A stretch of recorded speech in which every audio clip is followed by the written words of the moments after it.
छोटे से लेकर 20 साल से लेकर 60 साल तक इस दिन के मौके पे 30 सितंबर और 1 अक्टूबर पूरे भारत में लोग अपना रक्तदान देते हैं। ये मैसेज देना चाहता हूँ कि ब्लड हमें रक्तदान करना चाहिए। जैसे कि हम ब्लड देते हैं तो हमारे ब्लड सेल्स स्टिमुलेट होते हैं, उससे कि हमारा ब्लड जल्दी बनता है।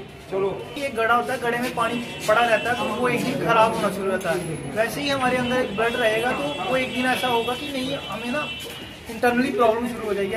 इस नई युवा पीढ़ी को सम्मानित करना अति आवश्यक है, चूँकि चाहे वो निष्काम निष्भाव से ये काम कर रहे हैं जन सेवा का और दूसरे का जीवन बचाने के लिए, परंतु हमारी ब्लड बैंक्स और हमारी सरकारी संस्थाएं कहीं ना कहीं खामोश रहती हैं।